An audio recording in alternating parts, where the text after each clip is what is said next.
Hello everyone, कैसे हैं आप सब। आप सबका यूथ एकेडमी के यूट्यूब चैनल पर मैं स्वागत करती हूं। कल हमने ब्लड रिलेशन के पूरा फ्लो चार्ट, बेसिक कॉन्सेप्ट सारे क्लियर करे थे। आज हम फटाफट ज़्यादा से ज़्यादा उसकी क्वेश्चन प्रैक्टिस करेंगे और आज मैं आप लोग को बहुत अच्छी एक ट्रिक भी बताने वाली हूँ अपकमिंग क्वेश्चंस में। तो सबसे पहला क्वेश्चन हम स्टार्ट करते हैं। उसने बोला एक एक क्या करना है, ये पजल फॉर्म में दिया है, तो इसमें हमें क्या करना है, ये पजल को पूरा सॉल्व करना है और फिर उसके बेस पे क्वेश्चन देंगे, उसे हमें आंसर करना है। अब इसमें क्या प्रोसेस होता है, पहले हमें फर्स्ट लाइन से रीड करना चालू करना है। हमें दिख रहा है, वो बोल रहा है A is father of C and D, मतलब ए जो है वो क्या है, फादर है, किसका, सी और डी का। क्या हमें सी और डी का जेंडर पता है? नहीं पता है, हमें सिर्फ यहाँ पे ये पता है ए जो है वो फादर है सी और डी का। Next line, C and E are married couples. क्या बोल रहे हैं वो, सी और ई क्या है, मैरिड कपल्स, मतलब सी और ई मैरिड कपल है। हमें जेंडर नहीं पता, कौन हस्बैंड है कौन वाइफ है, बस मैरिड कपल है। फिर उसके बाद नेक्स्ट लाइन में बोल रहा है and they have only 2 daughters। इनकी क्या है, 2 daughters है और वो daughters क्या है, H एंड I। इनकी 2 daughters है H और I। daughters है तो हम क्या लगाएंगे, माइनस का साइन, क्योंकि वो बोल रहा है इनकी 2 daughters है। साथ में वो ये बोल रहे हैं बट नो सन, इनका कोई बेटा नहीं है, इनकी सिर्फ daughters ही है, मतलब यहाँ पर अब कोई नहीं आ सकता, आएगी भी तो बेटी आएगी सिर्फ। नेक्स्ट बोलता है C is brother of D, ये दोनों क्या है, C इसका भाई है। अब ये हस्बैंड है तो ये ऑटोमेटिक क्या हो गई, लड़की हो गई, तो यहाँ पे माइनस साइन, वाइफ हो गई इसकी, तो ये क्या हो गया, C is brother of D। Next line पे बोल रहा है G is the sister of F। अब इसमें ना हमें G दिख रहा है ना F दिख रहा है। जब हमें कुछ रिलेशन नहीं दिख रहा है तो उसको आगे रीड करते जाओ, कहीं ना कहीं वो कनेक्ट करेगा। G is sister of F and daughter of P, P is mother of R, ये भी दिख रहा। अब एक बेसिक कंसेप्ट, जब भी हु लिखा होता है तो वो उसके पिछले वाले से टर्मिनेट करता है, उससे रिलेट करता है। ये बात सबको समझ में आई। जहाँ भी हु लिखा है तो मतलब ये किसकी बात कर रहा है, P की बात कर रहा है, जस्ट उसके पीछे वाला जो लिखा है उसकी बात कर रहा है। Mother of R, N is grandfather of K, तो जहाँ यहाँ पे ना N है ना K है। Who is not the son of D and G। B is mother in law of F, who is wife of D। ये हमारे काम का सेंटेंस है। F क्या है, उसने बोला B मदर इन लॉ है F की, लेकिन F जो है वो वाइफ ऑफ D है। हमने देखा हु की जगह हम किसको लेंगे, F को, तो F जो है वो वाइफ है D की, तो हमने लिख दिया F वाइफ है D की, तो ये इसका क्या हो गया, हस्बैंड हो गया। फिर उसने बोला B is mother in law of F, mother in law मतलब सासू जी है इसकी, तो हमने देखा इसके जो फादर इन लॉ कौन है, A, तो इसकी मदर इन लॉ कौन हो जाएगा, B हो जाएगा। तो ये सेंटेंस भी हमने लिख लिया कि F की मदर इन लॉ B है। G is the sister of F, F की एक सिस्टर है जो क्या है, G है, तो G is the sister of F and daughter of P। अब एंड का मतलब क्या होता है, एंड का मतलब पहले वाला, एंड का मतलब क्या होता है, पहले वाला। तो G किसकी डॉटर है, P की डॉटर है, मतलब यहाँ पर P आएगा। हमें नहीं पता P मेल है या फीमेल है, सिर्फ उसने बोला गया है इसके पेरेंट्स है, लेकिन हमें नहीं पता। उसने क्या बोला गया है कि G जो है वो P की क्या है, डॉटर है। फिर हु, तो हु की जगह हम क्या लेंगे, P, तो P is mother of R। ये हमें पता पड़ गया, मदर मतलब ये क्या है, लड़की है, फीमेल है, और किसकी मदर है, R, मतलब यहाँ पे इनका भाई या बहन कोई होगा जो कि क्या होगा, R होगा।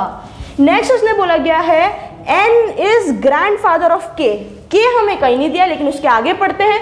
हु मतलब यहाँ पे किसकी बात कर रहे हैं, K की, तो K is not the son of D and G। वो बोल रहा है K ना तो D का सन है ना G का है, मतलब K ना तो D का बेटा है ना G का बेटा है। यहाँ हो नहीं सकता क्योंकि इनका कोई सन है नहीं, यहाँ D का है नहीं और G का है नहीं, तो मतलब किसका बचा, K किसका सन है। उसने क्या बोला गया है, K is not the son of D and G। सन यहाँ पे उसने बता दिया है हिंट में, नॉट द सन बोला है, लेकिन है सन हमें पता पड़ गया, तो ये किसका सन हुआ, आर का हुआ। एक चीज इसमें और हो रही है जी, एन इज ग्रैंडफादर ऑफ के, सिर्फ ये स्टेटमेंट बच रहा है, एन क्या है, ग्रैंडफादर है के के पापा ये है। तो अगर मेरे से पूछा कि एन जो है वो ग्रैंडफादर के एन जो है वो किसके ग्रैंडफादर है, के ग्रैंडफादर है, मतलब बात करूं तो यहाँ पे क्या आ जाएगा, एन आ जाएगा, ये उसकी मम्मी और ये इसके क्या हो गए, पापा हो गए। ये बात सबको समझ में आई, ये पूरा समझ में आया। तो हमें एक एक करके सारी स्टेप्स को पढ़ना है, जहाँ हमें दिख रहे लिंक नहीं हो रहा है तो वहाँ हमें पूरा रीड करना है, कहीं ना कहीं हमें इसमें लिंक दिया होगा। अब इसमें एक क्वेश्चन पूछा कि कितने मैरिड कपल्स हैं, बताओ, how many married couples are there, शादीशुदा जोड़े कितने हैं, हमें दिखा 1 2 3 4, तो आंसर कितना आ जाएगा 4। कितने मैरिड कपल्स है, 4 मैरिड कपल्स है। ऐसे इसके 4 क्वेश्चंस, वो कुछ भी पूछ सकता है, बताओ P का रिलेशन K के साथ क्या है, बताओ A का रिलेशन I के साथ क्या है, तो ऐसे कुछ भी वो क्वेश्चंस पूछ सकता है। क्या करना है हमें पजल फॉर्म में, सिंपल से हर लाइन को ब्रेक करना है, और जिसने कल का फ्लो चार्ट समझ लिया उसको ईजिली समझ में आ जाएगा। ये बात समझ में आई। अब हम स्किप करते हैं नेक्स्ट क्वेश्चन पर। हमारा सेकंड क्वेश्चन ये रहा, ये एक अलग ही फॉर्म का और एकदम यूनिक क्वेश्चन है, सब ध्यान से समझना। A and B are the children of C and D, A और B जो है वो C और D के क्या है, बच्चे हैं। तो हमने लिखा कि जो C और D है उनके बच्चे कौन हैं, A है B है, जेंडर हमें नहीं पता। A इज अ बॉय, अब हमने कल बोला था बॉय को हम रेक्टेंगल से और इससे भी रिप्रेजेंट कर सकते हैं, तो A जो है वो क्या है, बॉय, उसने बोला A लड़का है और उसकी 2 बहनें हैं। अब इसमें 2 केस बनते हैं, कैसे बनते हैं 2 केस, पहले हम इसको लिखते हैं जो चीज़ हमें कंफाइंड है, इसको मैं थोड़ा इधर लिख देती हूँ, C D, A हमें पता है लड़का है, B का नहीं पता, दूसरा C D, A हमें पता है लड़का है, B का नहीं पता। क्यों 2 केस बनते हैं, उसने बोला A की 2 बहनें हैं, अब हमें B का नहीं पता, ये लड़का भी हो सकता है लड़की भी हो सकता है। एक केस में मैं क्या कर रही हूँ, इसको लड़की कंसीडर कर रही हूँ, ठीक है, और हम क्या करेंगे, इसकी एक और कोई बहन होगी, क्योंकि उसने क्या बोला गया है, इसकी 2 बहनें हैं, तो A की 2 बहनें हैं, किसकी 2 बहनें बोला गया है, A लड़का है और उसकी 2 बहनें, तो एक बहन तो ये हो गई और एक बहन ये हो गई। दूसरे केस में क्या करूंगी, मैं इसको लड़का मान रही हूँ, तो इसकी 2 बहनें हैं, तो मैंने 2 बहनें दूसरी कंसीडर कर ली, क्योंकि मुझे जेंडर नहीं पता है। जब जेंडर नहीं पता है तो 2 केस बनते हैं, या तो ये या तो ये, समझ में आया। तो यहाँ पे एक बार मैंने उसको लड़की कंसीडर कर लिया और यहाँ पे उसको लड़का कंसीडर कर लिया। नेक्स्ट में बोला उसने वेयरएज B हैज 3 ब्रदर्स, जो B है उसके 3 भाई है, तो B का एक भाई तो ऑलरेडी है, तो 2 भाई मैं ऑलरेडी बना देती हूँ, तो B के टोटल कितने भाई हो गए, 1 2 3 भाई हो गए। यहाँ पे भी वही चीज करेंगे, B के कितने भाई होने चाहिए, 3 भाई, एक तो ऑलरेडी है, तो एक और मैं बना देती हूँ और एक इधर बना देती हूँ, तो कितने भाई हो गए, B के भी 3 भाई हो गए। तो उसने बोला टोटल कितने चिल्ड्रंस हैं C और D के। ऐसे क्वेश्चंस में हम क्या करते हैं, जिसमें मिनिमम आता है उसको देखते हैं, काउंट कर लो 1 2 3 4 5 6, 1 2 3 4 5, तो ये हमारा क्या होगा, आंसर होगा। लेकिन इस क्वेश्चन में उसने क्या चेंज किया है, कंडीशंस दी है, और जो कंडीशंस इसमें सेटिस्फाई हो रही है, जिसका जेंडर भी डिफाइन हो रहा है, वो हमारा आंसर होगा। पहली condition, E is sister of A, यहाँ पर अगर हम बात करें तो E कहाँ बिठा सकते हैं क्या हम कहीं, लेकिन क्या हमें E का जेंडर डिफाइन है क्या, कहीं भी हमें क्वेश्चन में ऊपर दिया है क्या, तो ये ऑप्शन तो यही कैंसिल हो गया। सेकंड हम देखते हैं B is the sister of E, उसने बोला B जो है हमें दिख रहा है, यहाँ B क्या है, लड़की है, तो हमने कहीं भी किसको बिठा दिया, E को बिठा दिया, यहाँ बिठा दो, यहाँ बिठा दो, यहाँ बिठा दो, लेकिन यहाँ पे जिसका हमें रिलेशन निकालना है उसका जेंडर हमेशा डिफाइन होना चाहिए, उसका जेंडर हमेशा हमें पता होना चाहिए कि ये वही है। तो B इज द सिस्टर, यहाँ हमें दिख रहा है, लेकिन यहाँ हमें क्या दिख रहा है, B लड़का है, तो ये केस तो यहाँ कैंसिल हो गया। Who is daughter of C, who मतलब E, और E किसकी डॉटर है, C की है, तो यहाँ पर हम देख रहे हैं E डॉटर में ही आ रही है, यहाँ पर भी इसका जेंडर क्या हो रहा है, डिफाइन हो रहा है, इसका मतलब B ऑप्शन हमारा क्या कर गया, सेटिस्फाई कर गया, तो ये हमारा क्या हो जाएगा, आंसर हो जाएगा।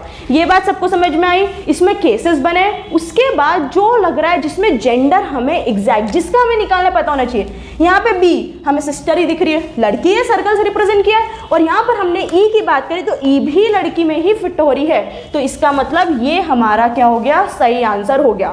यहाँ पे से बोला F and G are brothers of A, हमें ना एफ पता है ना जी पता है, हम कैसे बता दें कि वो लड़के हैं। समझ में आया ये चीज़? तो ये हमारा क्वेश्चन यहाँ पर खत्म होता है। ये कुछ एक नया टाइप का क्वेश्चन था और रिसेंटली कुछ एग्जाम्स में इस टाइप के पैटर्न के क्वेश्चंस पूछे गए। अब हम स्किप करते हैं कोडेड, कि कोडेड ब्लड रिलेशन में कैसे क्वेश्चंस पूछे जाते हैं। अब हम आज का सबसे इम्पॉर्टेंट टॉपिक जो सब एग्जाम्स में पूछा जा रहा है, कोडेड ब्लड रिलेशन कोड्स के फॉर्म में दिया जाता है, हमें उसे डिकोड करना होता है और फिर आंसर देना होता है। लेकिन एग्जाम में ये सब करेंगे तो क्या फ़ायदा है। हम इस सवाल को 2-2, 3-3 सेकेंड्स में कैसे सॉल्व करते हैं, 2 सिंपल ट्रिक्स है। सबसे पहला ट्रिक, क्वेश्चन में जिसका हमें पता करना है, हम लिखते हैं ना कि के हाउ के इज रिलेटेड टू पी, तो इसका पता करना होता है। तो जिसका पता करना है उसका जेंडर पता कर लो। सबसे पहली चीज़ क्या, उसका जेंडर पता कर लो। दूसरा इसमें मेन कॉन्सेप्ट, जब भी हम सेम जनरेशन वालों की बात करें, किसकी बात करें, सेम जनरेशन वालों की, भाई बहन हो गया, ठीक है, फ्रेंड्स हो गए, तो वहाँ पर हम क्या यूज़ करेंगे, ज़ीरो यूज़ करेंगे। कैसे मैं बताऊँगी, जब भी मैं अबव जनरेशन की बात करूँ, मतलब एक जनरेशन ऊपर, जब हम कहाँ जा रहे हैं, ऊपर जा रहे हैं, तो उसमें हमेशा +1 यूज़ करेंगे, ठीक है, ऊपर जा रहे हैं। और जब भी नीचे मैं बात करूँ, ऊपर जब मैं बात करूँ तो +1 करेंगे, और जब हम नीचे जाते हैं, नीचे मतलब जैसे फॉर एग्जांपल मैं, तो मेरा बेटा, आपका बेटा, तो बेटा क्या हो गया, नीचे चले गया फ्लो चार्ट के अकॉर्डिंग।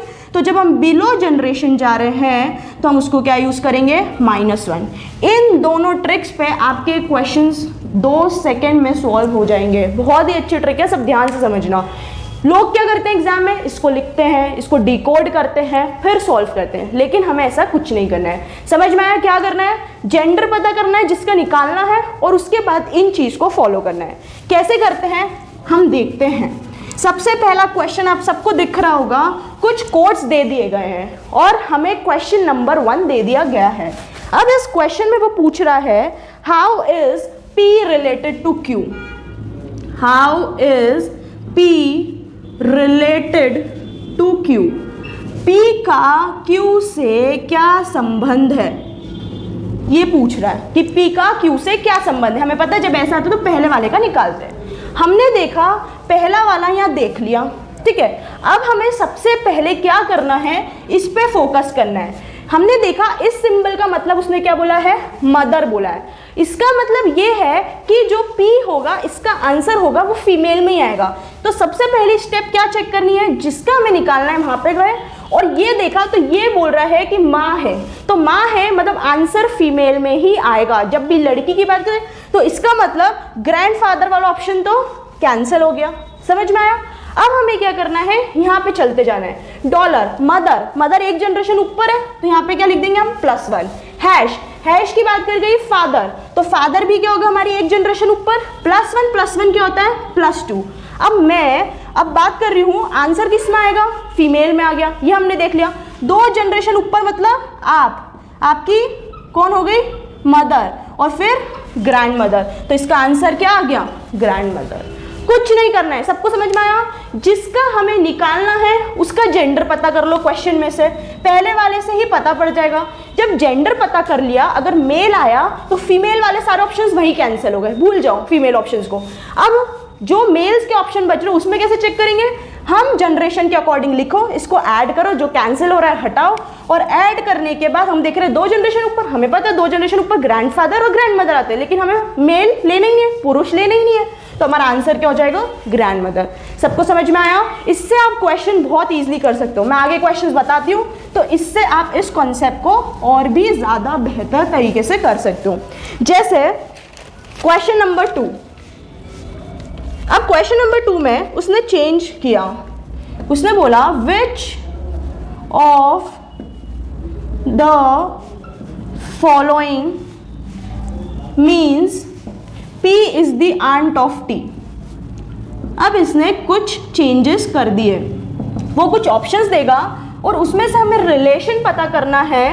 कैसे पता पड़ेगा कि P जो है वो T की क्या है, चाची है। हम सिर्फ ऑप्शन से खेलेंगे, सब ऑप्शन ध्यान से सुने। P percentage Q R hash S @T। दूसरा option P @Q hash R @S percentage T। तीसरा option P hash Q @R $S percentage ampersand sorry. Next P Q percentage R @S hash T। और last option हमारा क्या है, not. कैसे solve करेंगे? दिखने में इट्स वेरी कॉम्प्लिकेटेड, सबको डर लग जाता है क्वेश्चन देके। अब हमें क्या करना है, P और T के बीच में रिलेशन निकालना है, P और T के बीच में निकालना है। अब हमें क्या चाहिए, चाची चाहिए, मतलब हमें क्या चाहिए, फीमेल चाहिए। चाची की बात करें, हमें क्या चाहिए, आंसर काइंड में आना चाहिए, फीमेल में आना चाहिए, मतलब महिला में आना चाहिए। चेक करते हैं पहला वाला, परसेंटेज। परसेंटेज का मतलब क्या बोला उसने, ब्रदर, भाई, तो पहला ऑप्शन तो वही कैंसिल हो गया। दूसरा @ की बात करें सिस्टर, मतलब ये हो सकता है। हैश की बात करें फादर, तो ये ऑप्शन तो कैंसिल हो गए। पहला और तीसरा हमने देखा क्या हो गया, कैंसिल हो गया। फोर्थ वाले बात करें तो ये वाला सिंबल क्या बोल रहे हैं, मदर, मतलब इन दोनों में हो सकता है या तो नॉट हो सकता है। अब चेक करना है कैसे हो सकता है, तो हमने देखा आंटी मतलब चाची, मतलब चाचा की वाइफ, मतलब ये +1 जनरेशन में आएगी। कैसा आएगी, आपके क्या हो जाएगा यहाँ पे, पापा के भाई अंकल, और उनकी बीवी क्या होगी, आंट, मतलब एक जनरेशन ऊपर +1 आएगी। कैसे करेंगे, वही चीज हम डालते जाओ। @ तो @ का मतलब सिस्टर, मतलब 0, सेम जनरेशन वाले होते हैं सिस्टर। दूसरा सिंबल हैश का मतलब क्या है, फादर मतलब +1, एक जनरेशन ऊपर हो गए। दूसरी चीज आ रही है @ मतलब सिस्टर, तो वापस क्या हो गए, 0 हो गया, सेम जनरेशन वाला। परसेंटेज का मतलब होता है ब्रदर, तो ये भी हमारा 0 हो गया। जब मैं इन सबको ऐड करूँ 0 + 1, तो यहाँ पर मेरा क्या आ गया, आंसर 1 आ गया। दिख रहा है सबको, जब मैंने इन सबको ऐड किया तो क्या आ गया, 1 आ गया। हमें आंसर 1 से ही चाहिए, हमारा आंसर हो सकता है, लेकिन हमें ये ऑप्शन भी क्रॉस चेक करना पड़ेगा। इस सिंबल का मतलब मदर, मतलब क्या हो जाएगा, +1 हो जाएगा। परसेंटेज का मतलब उसने क्या बोला कि ब्रदर, 0 हो जाएगा, सेम जनरेशन वाला। @ की बात करी सिस्टर, तो क्या हो जाएगा, 0 हो जाएगा। हैश की बात करी फादर, तो ये क्या हो जाएगा, +1 जनरेशन हो जाएगा। इन दोनों को मैं ऐड करती हूँ तो मेरा आंसर क्या आ रहा है, +2 आ रहा है, जो कि गलत हो गया, क्योंकि हमें आंट चाहिए, चाची चाहिए, और चाची हमारी क्या होती है, एक ऊपर ही आती है। तो इसका हमारा सही ऑप्शन कौन सा हो गया, बी वाला। सबको समझ में आया? बहुत सिंपल तरीके से क्वेश्चंस हो जाते हैं। अब बात ये आती है कि अगर इन दोनों का +1 आता तो क्या होता। उस केस में हमें फ्लो चार्ट बनाना होगा, जो भी हम ट्री बनाते हैं, फैमिली ट्री, वो बना के आंसर करना होगा। और जब उससे भी नहीं आता तो हमारा आंसर क्या हो जाएगा, फिर नॉट। ये बात सबको समझ में आई? इसी का नेक्स्ट क्वेश्चन देखते हैं क्या पूछ रहा है वो।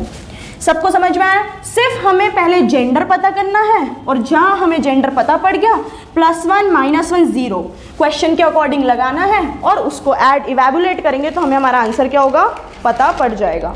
आई होप आप सबको ये जो हमने क्वेश्चंस करे ये बहुत इंपॉर्टेंट है और समझ में आया हो। अब आपको क्या करना है, कोई सी भी अच्छी सी बुक उठानी है और वहाँ से सारे क्वेश्चंस प्रैक्टिस कर डालो। कुछ डाउट आता है तो ज़रूर से आप कमेंट बॉक्स में करिए, हम आपके कमेंट का ज़रूर रिप्लाई करेंगे। आप सबसे प्लीज़ रिक्वेस्ट है, ज़्यादा से ज़्यादा वीडियो को लाइक करो, कमेंट करो, शेयर करो, ताकि हम उसको ज़्यादा से ज़्यादा आपको अच्छी वीडियोस, अच्छे कंसेप्ट्स और इतनी अच्छी हमने ट्रिक आपको दी है कोडेड ब्लड रिलेशन की, उस तरह आप सॉल्व करोगे, आपको कोई नहीं देगा। तो आप ज़्यादा से ज़्यादा कोशिश करें। Thank you, have a nice day.